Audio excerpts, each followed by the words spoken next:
YouTube. Thanks, Google Hangout. We wanted to be broadcast on YouTube, live from YouTube and the JV Report.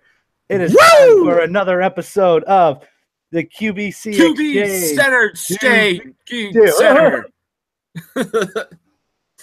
All right, already off to a great start. I can see this is Already going off to a great start. I don't know why I'm getting an echo. Well, I was getting a really bad echo, but now I got it. Okay. Got another control. Welcome to another episode of the QBC Exchange. I'm your host, your center, Andy, alongside my quarterback, AJ Zalewski. AJ, say hello to the people. What up, bros? Good. Welcome to the show. Let's get right along into the NCAA Playoffs. AJ put out a tweet Saturday night after the Buckeye game. He said, "This is my prediction. It's going to be Clemson, Oklahoma, Georgia, Alabama in that order." Guess what it ended up being?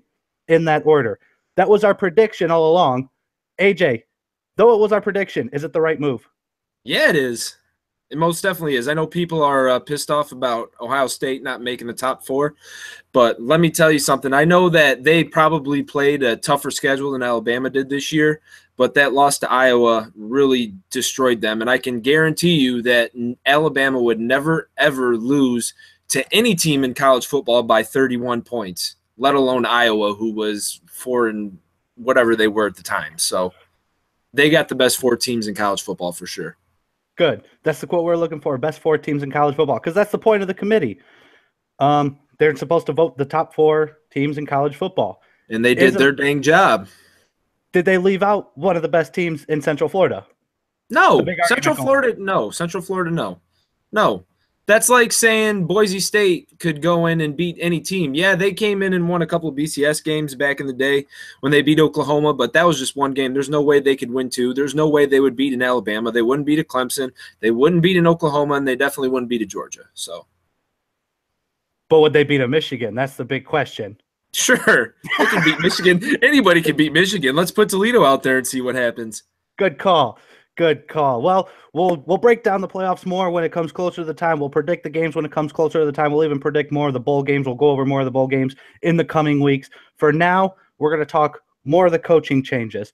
So here's all the coaching changes that have happened since our last broadcast. We've seen just today, Chad Morris, the SMU head coach, was announced as the Arkansas replacement for Brett Bielema.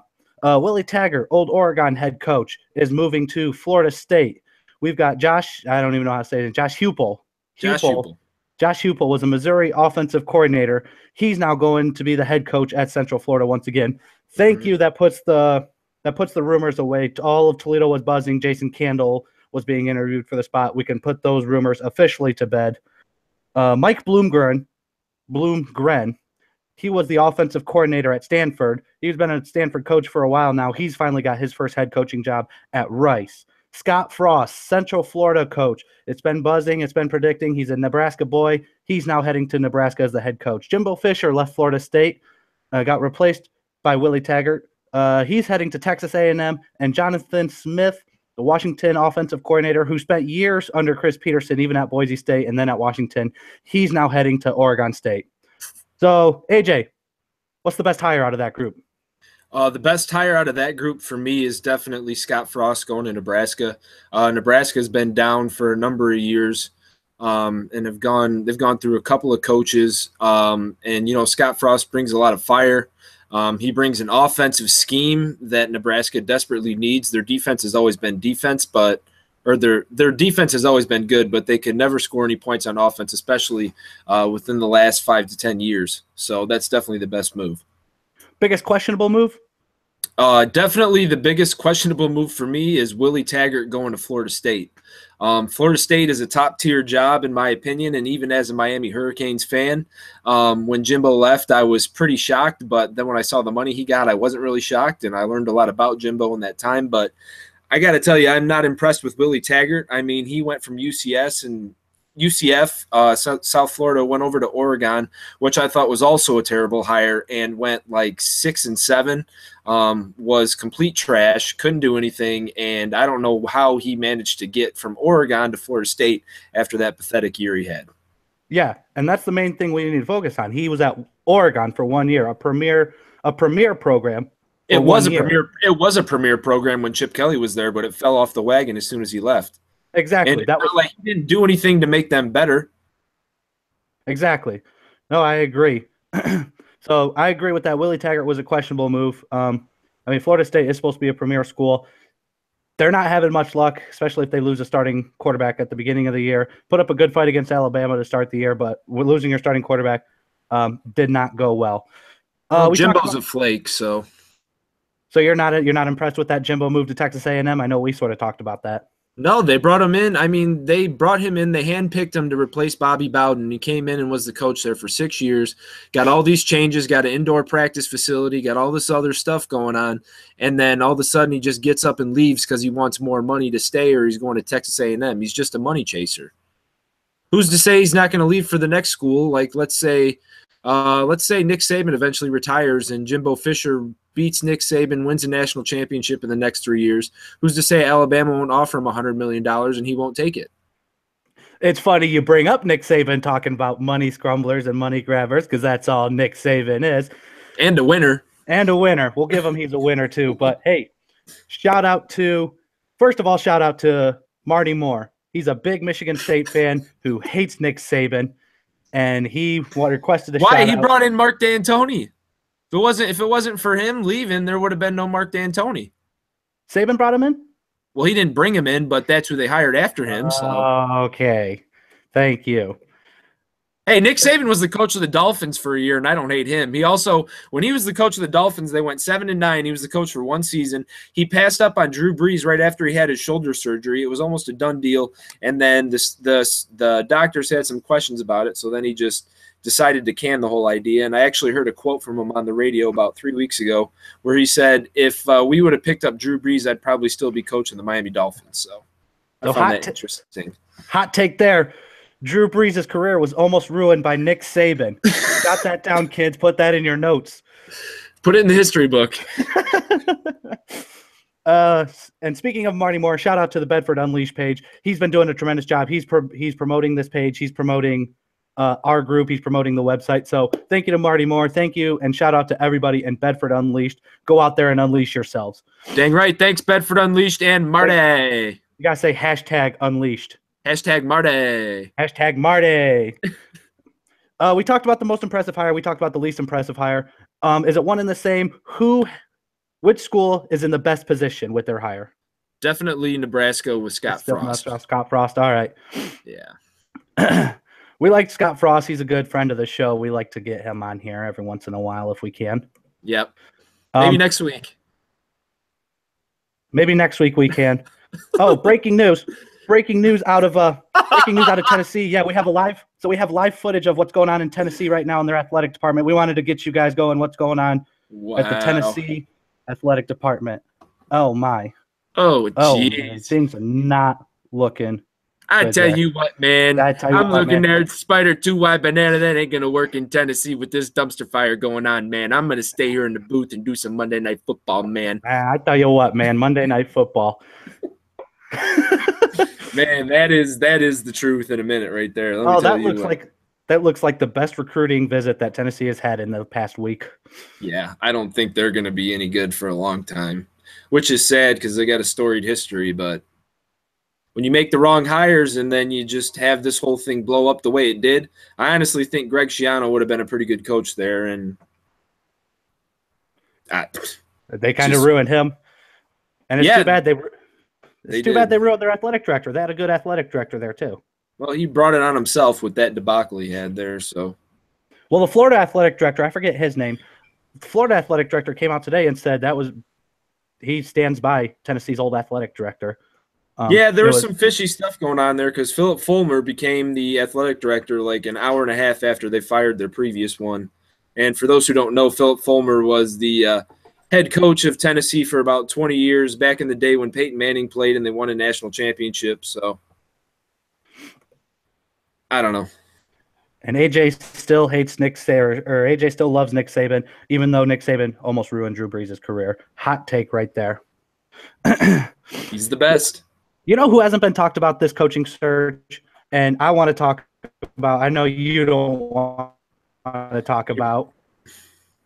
Okay. Talked about? Yep. Bring it on. Okay. And we've got some prominent openings, but Les Miles hasn't even been considered. Yeah. Why is that? Because he sucks. What do you want to know? He's the worst coach I've ever seen win a national championship. He had an offense that had Jarvis Landry and Odell Beckham, who in the NFL are two legit number one receivers, and both broke records within their first 2 years for receptions. Jarvis Landry did, and touchdowns Odell Beckham did. And they had Jeremy Hill on that team, who started for the Bengals for a couple of years and is still on the squad. And he managed to put up 13 points a game with those three people on offense. Not to mention Zach Mettenberger, who was the quarterback who started like 8 games in the NFL for the Titans, and they scored 13 points in college. Give me a break.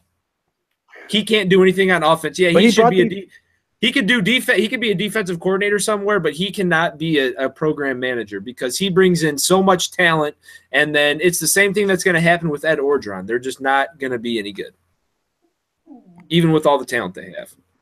He brings in the talent. He brings in these talents and he develops them to be NFL players. Maybe yeah, but what good is that if you're not winning national championships? In the SEC, you got to win titles or you're not going to be in. So Nick Saban's going to be the only one who keeps his job forever. Maybe. Yep. He's going to coach till he's 5,000 years old. He's going to be a vampire. I don't think. Okay, we'll go ahead with that logic. He may already be a vampire. Logic. I don't know. Anything else you want to talk about in football, college football? Nah, not today. Not today. I tell you what, man. Let's break to some. I told you guys we would eventually get to more than just college football talk, and here it goes. The big news is the sweepstakes for God. I can't even say his name. I don't even know who he is. Shohei Ohtani. Wow, that was a good one. Yeah, I thought so. He's a Japanese baseball player. He's been in the Japanese league for a couple years now. And now he's coming over to the MLB. Oh, we've heard this story before. What's the big deal? I'll tell you what the big deal is. He's supposedly supposed to be the best two-way star since Babe Ruth. The man pitches, the man bats, the man plays outfield. And that's the story that Japanese baseball is going with. That's where MLB is heading. And apparently all 32 teams have put in interest. He's narrowed his selection down to 7 teams. And of course, that includes the big payrolls. He cut out the Yankees, but he's in with the Dodgers. He's in with the Cubs. AJ, do you have any thoughts on him? Just in general about Japanese players that have come over the last 15, 20 years. I can't really remember a guy who's had so much hype as this guy. But at the same time, like when Yu Darvish came over, or when Tanaka, who plays for the Yankees, when he came over, I mean, these guys were studs in the Japanese league. And every time one of these guys comes over, they're not terrible players, but they're not the dominant superstars that they were in Japan. And that's because the talent level is so much different out there than it is here. I agree. So I don't know what to think about it. I think the best players right now in baseball are coming from Venezuela. So I agree. 100% agree. Way overhyped. To play 2 positions, yeah, that's great. But like you said, if you're going to be a starting pitcher in the major leagues, they're not going to let you be a two-way player. It's not. He'll never get any rest. He'll be out there all the time. He's going to have to play in the outfield and bat, or he's going to have to pitch. It's going to be one of the two. And my guess is going to be they're going to put him in the field. I agree. He might be that 9th inning guy. He might get the closer role. Might play first base right field for 8 innings and then come in and pitch and shut out the game, close out the game. I could see that. Yeah, I mean, happening. I guess if he's playing for the Reds or the Pittsburgh Pirates, yeah, maybe. And they're 40 and 100. Well, with these guys, these Japanese players, they come over. I mean, the biggest example that I have, they're wow, there's so much hype for them, and then they come on over, and then, like you said, they're average player. Daisuke Matsuzaka from the Boston Red Sox. I don't even know where he's at now. Like you said, Yu Darvish, he's a solid player. Yu Darvish is a solid pitcher. The only, now that I think about it, the only player that's ever come over and been a legitimate superstar was Ichiro. Ichiro. Props to you, Ichiro, for making our list of best players to ever come over. He's 95 and he's still playing, so that's good. Last baseball topic, Giancarlo Stanton lottery. Do you see him going anywhere? Yeah, he's gonna have to remove his no trade clause because this is basically what Derek Jeter told him. He sat him down in the clubhouse in his office and said, listen, Giancarlo, you're either going to get traded, you're going to remove that no trade clause, or we're going to trade everybody else and have a AAA team out there with you, and you're going to lose 120 games. So that's basically what he's stuck with right now. What has retirement done to Derek Jeter to give him that deep of a raspy? Did he pick up smoking? Is he pulling up a Jim Leland now? What's he get so raspy of a voice all of a sudden?